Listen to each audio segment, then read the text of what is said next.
நிறைய பேர் 7 பிறவி என்பவர்கள். 7 வயது, 14 வயது, 21 வயது, 35 வயது என்று இதைத்தான் 7 பிறவி என்று சொல்வார்கள். இந்த டிஎன்ஏ மற்றும் ஜீன் மாற்றி அமைக்க முடியாததாகவே இருக்கும். ஏன்னா நம்ம அதுக்கான எந்த வித பயிற்சியோ முயற்சியோ நம்ம செய்யறதில்ல. ஏதோ ஒரு சாங்க போறேன், உங்களுக்கு ஆடணும்னு தோணுதில்ல, நிறைய பேர் ஆடுவாங்க, பாடுவாங்க, சந்தோஷப்படுவாங்க. Why? Because music is a vibration. அந்த வைப்ரேஷன் உன்னை மாத்துது இல்லையா? அதுபோல எப்படி இந்த வைப்ரேஷன் உன்னை டிஎன்ஏவையே டச் பண்ணும், அதுபோல நீ சொல்லக்கூடிய மந்திரங்களாலும் ஒலிகளாலும் உன்னுடைய டிஎன்ஏனுடைய பிஹேவியர்ஸே மாத்திர முடியும்.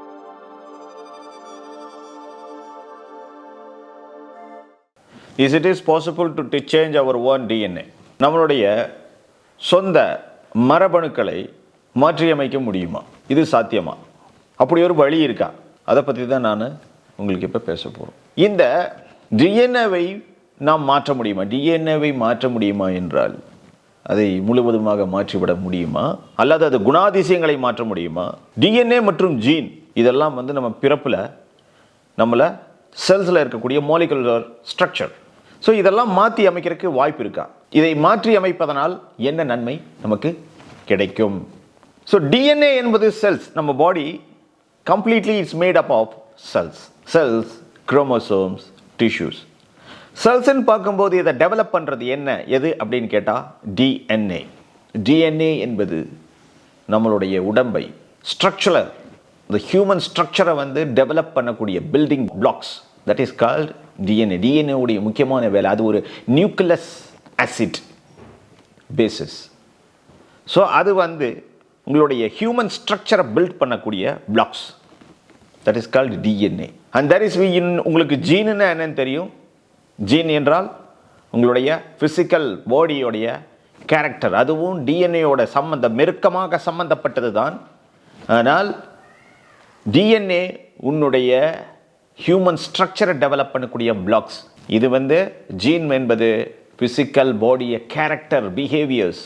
இந்த டிஎன்ஏ அந்த ஜீனுடைய முக்கியமான வேலைகள் உங்களுடைய மரபணுக்கள், உங்கள் அப்பா எப்படி இருந்தார், உங்கள் தாத்தா எப்படி இருந்தார், அப்பா அம்மா எப்படி இருந்தாங்க, அவர்களுடைய உடல் கூறு, அவர்களுடைய உடல் அமைப்பு, அவர்களுடைய புத்திசாலித்தனம், அவர்களுடைய இன்டெலிஜென்ஸ், இப்படி பல பதிவுகளை எல்லாம் சேர்த்து கொண்டு வரக்கூடியது தான் இந்த டிஎன்ஏ மற்றும் ஜீன்.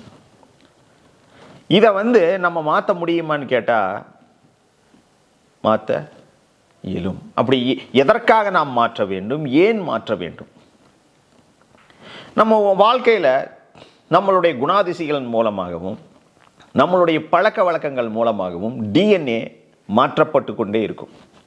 உடனே மாறாது.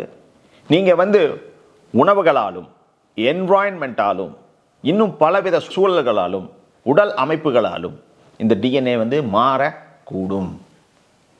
ஆனால் இது யோகக்கலைகளில் என்ன சொல்கிறாங்க அப்படின்னு கேட்டால், நமது மகான்கள் எல்லாம் 7 வருடத்திற்கு ஒரு தடவை இந்த டிஎன்ஏவோட சேஞ்சஸ் இருக்கும்.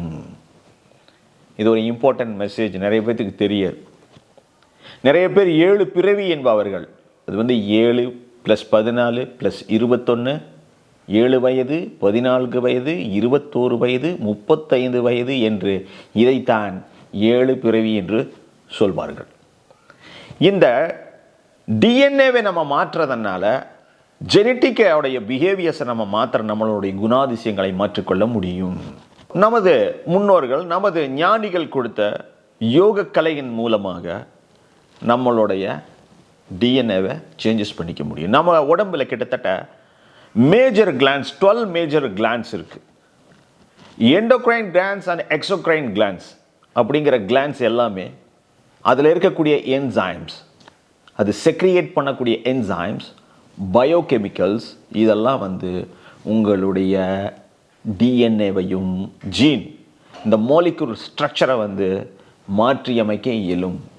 சாதாரணமாக மனிதனுக்கு இந்த மாலிகுலர் ஸ்ட்ரக்சரான இந்த டிஎன்ஏ மற்றும் ஜீன் மாற்றி அமைக்க முடியாததாகவே இருக்கும். ஏன்னா நம்ம அதுக்கான எந்த வித பயிற்சியோ முயற்சியோ நம்ம செய்யறதில்ல.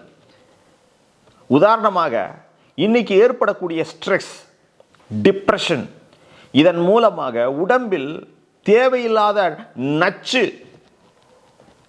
நச்சு பொருட்கள் என்று சொல்லக்கூடிய இந்த டாக்ஸின்ஸ், தேவையில்லாத கெமிக்கல்ஸ் எல்லாம் உடம்புக்குள்ள ட்ரிகர் ஆகும். லைக் கொலஸ்ட்ரால், இதெல்லாம் நம்ம பாடியில் செக்ரியேட் ஆகும். தென் NF அப்புறம் KBன்னு சொல்லக்கூடிய nucleus factor kappa, it's a light chain reactions.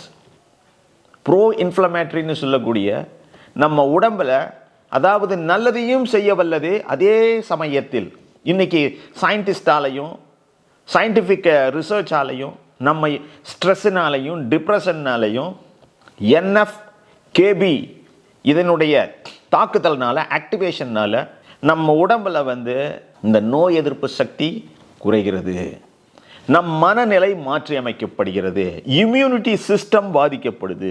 So இதையெல்லாம் நாம் எப்படி கண்ட்ரோல் பண்ண முடியும் அப்படின்னு கேட்டால், யோக கலைகளில் பலவிதமான ஆசனாஸ் இருக்குது. அந்த ஆசன முறையில் ஒவ்வொரு ஆசனத்திற்கும் அதற்கான ஒரு என்சைம்ஸை நம்ம பாடியில் செக்ரியேஷன் பண்ணிக்க முடியும். ஃப்ளெக்சிபிலிட்டி, பாடியை ஃப்ளெக்சிபிள் பண்ணுறதன் மூலமாகவும், நாடி நரம்புகள் முறுக்கு ஏற்றுவதன் மூலமாகவும், உடம்பில் இருக்கக்கூடிய இந்த நாளமில்லா சுரபிகள், அதாவது எண்டோகிரைன்ஸ் மற்றும் எக்ஸ்ட்ரோகிரைன்ஸை நீங்கள் தூண்டி விட்டு ட்ரிகர் பண்ணி அதில் இருக்கக்கூடிய என்சைம்ஸை, பயோகெமிக்கல்ஸை உங்களுடைய பிளட்டில் கலக்க வைக்கவும், உங்களோட செல்ஸில் கலக்க வைக்கவும் முடியும். சாதாரணமாக நீங்கள் ஓடுனா அதுக்கான அட்ரலின் கிரியேட் ஆகும். ஒவ்வொரு உடம்புல இருந்து மூளையில் டோபமைன், மெலட்டான், செரட்டான், இப்படி எப்படி ஒவ்வொரு சுரபிகளில் இருந்தும் நமக்கான ஒரு பயோகெமிக்கல்ஸ், இந்த என்சைம்ஸ் செக்ரியேட் ஆகுதோ, அதுபோல் நம்ம உடம்பில் இருக்கக்கூடிய நாளமில்லா சுரபிகள் இந்த என்ட்ரோக்ரைன்ஸ், எக்ஸோக்ரைன் மூலமாக பலவிதமான பயோகெமிக்கல்ஸ் மற்றும் செக்ரியேஷன் என்சைம்ஸ் செக்ரியேட் ஆகி உங்கள் பிளட்ல, உங்களோட செல்ஸில் கலக்கும் போது உங்களுடைய மாலிகுலர் ஸ்ட்ரக்சரை மாற்றி அமைக்க முடியும். இது சாத்தியம். தியானத்தாலும் தவத்தாலும் மந்திர உச்சாடனங்களும், நம்ம சொல்றோம் மந்திர உச்சாடனம் என்பது டிஎன்ஏவை அதோட ஆக்டிவேஷனையும் அதோட பிஹேவியர்ஸையும் நம்ம ஃப்ரீக்வன்சியால் மாற்றிக்கொள்ள முடியும். ஃபார் எக்ஸாம்பிள், ஏதோ ஒரு மந்திரத்தை சொல்கிறோம், அந்த மந்திரத்தின் மூலம் அதுக்கான ஒரு அதிர்வுகள் உண்டு. அந்த அதிர்வுகளை ஏற்படுத்தும் போது டிஎன்ஏவுடைய பிஹேவியர் சேஞ்சஸ் ஆகும்.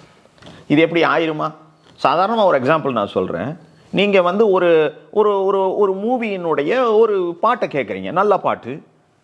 இன்றைக்கி ஆல்பம்ஸ், நிறைய சாங்ஸ் இருக்குது. ஏதோ ஒரு சாங்கை போடுறீங்க, உங்களுக்கு ஆடணும்னு தோணுதில்ல. நிறைய பேர் ஆடுவாங்க, பாடுவாங்க, சந்தோஷப்படுவாங்க. Why? Because music is a vibration. அந்த வைப்ரேஷன் உன்னை மாற்றுது இல்லையா? அதுபோல் எப்படி இந்த வைப்ரேஷன் உன்னை டிஎன்ஏவையே டச் பண்ணும், அதுபோல் நீ சொல்லக்கூடிய மந்திரங்களாலும் ஒலிகளாலும் உன்னுடைய டிஎன்ஏனுடைய பிஹேவியர்ஸே மாற்றிட முடியும். ஸோ ஒரு எக்ஸாம்பிள் என்ன நான் சொல்லிட்டேன். ஸோ வைப்ரேஷன் மூலமாக டிஎன்ஏனுடைய பிஹேவியர்ஸையும் ஆக்டிவேஷனையும் மாற்றி அமைக்க முடியும். அதுபோல் நீ செய்யக்கூடிய யோக கலைகள், ஆசனாஸ், கிட்டத்தட்ட நூற்றுக்கணக்கான ஆசனாஸ் உண்டு.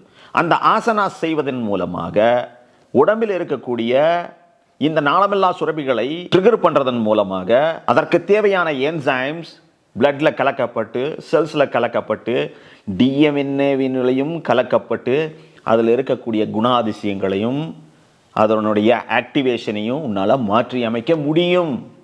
இது சாத்தியம். இதுக்காகத்தான் அந்த காலத்தில் யோக கலைகளையே நம்ம கண்டுபிடிச்சாங்க மகான்கள். எப்படி நம்ம உடலிற்குள்ள இருக்கக்கூடிய இந்த டிஎன்ஏவையும் இந்த ஜெனட்டிக் மோடிஃபிகேஷனையும் நீ எப்படி மோடிஃபிகேஷன் பண்ணலாம், டிஎன்ஏவையும் ஜீனையும் உன்னாலே மாத்திக்க முடியும்.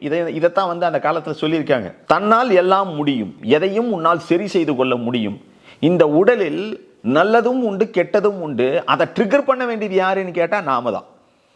அப்போ இதை நீ ட்ரிகர் பண்றதன் மூலமாக உன்னுடைய டிஎன்ஏவினுடைய ஆக்டிவேஷன், பிஹேவியர்ஸ், இதையெல்லாம் நீ மாற்றிக்கொள்ள இயலும். இப்படி மாற்றிக்கொள்வதன் மூலம் இன்னைக்கு ஸ்ட்ரெஸ், டிப்ரெஷன் நிறைய சொல்றாங்க இல்லையா? ஸ்ட்ரெஸ் இருக்கு, டிப்ரெஷன் இருக்கு, பலவித பிரச்சனைகள் இருக்கு, பலவிதமான நோய்க்கு ஆட்பட்டு இருக்காங்க. எத்தனையோ நோய்கள், இருதய நோய்கள், பிளட் பிரஷர், சுகர், இன்னும் எண்ணற்ற நோய்கள் இருக்கு. இந்த எண்ணற்ற நோய்களுக்கெல்லாம் மூல காரணமாக இருப்பது எது என்று கேட்டால் மெட்டபாலிசம். நம்மளுடைய மெட்டபாலிசத்தை மாற்றி அமைக்கணும்னா நம்மளுடைய டிஎன்ஏயோடைய பிஹேவியர்ஸையும் ஜெனட்டிக் சேஞ்சையும் நம்ம கொண்டு வந்தோம்னா மெட்டபாலிசம் சமனாகிறதன் மூலமாக அனைத்து நோய்களையும் கட்டுப்பாட்டுக்கு கொண்டு வர முடியும்.